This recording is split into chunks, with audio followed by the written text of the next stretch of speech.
All right, so back in the 70s, in the midst of some of the biggest parts of the Middle Eastern conflict, the Israeli army and its technological universities had concocted this really great plan, and they started working on the genetic development of a new kind of weapon, and so they figured out how to get this really great weapon, and they wanted to, essentially kind of change the stakes. So they invited the Palestinians. They said, we're gonna solve this Middle Eastern peace crisis with a duel between your the baddest ass animal you guys can send to this arena, and we're gonna bring our own animal, and these two animals, it's gonna be like a dog fight, essentially a dog fight. So we're gonna bring a dog to the table, and you guys bring a dog to the table. So the Arabs went ahead and got this a whole team of Rottweilers and bred them, and got a Rottweiler that's 4 feet tall, shoulders, and that thing is frothing at the mouth. It's got fangs, double fangs, and triple fangs coming out the sides. And the Arabs are just thrilled. This is great. We're going to chew those Israelis out.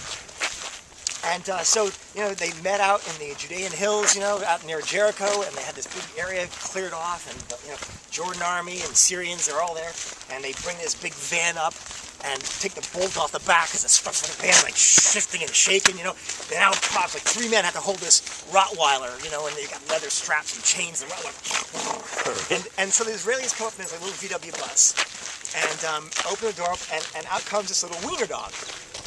Nice. Little wiener dog, and the Arabs are like, oh, okay, well, this is gonna be easy, right? Well, all right, great, all right. So and they got a little leash. They come out with the little wiener dog, and they got about 50 yards apart, and they okay, on 3, you let your dog go, we let our dog go, and we'll see how it goes. We'll solve the Middle East peace process here.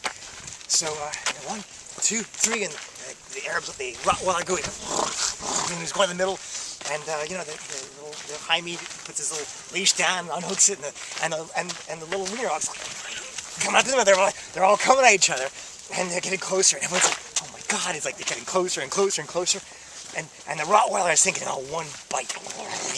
And right about the time they hit, the wiener dog opens up his mouth. It's like and chomps the thing down, and it eats the Rottweiler in one shot. Holy smokes! The Arabs are sitting there.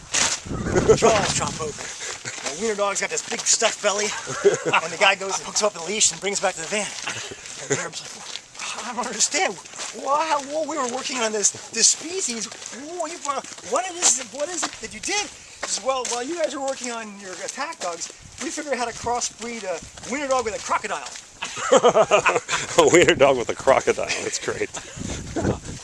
Now I told this joke to Jeremy and Josh, but I really built it up good. And I said,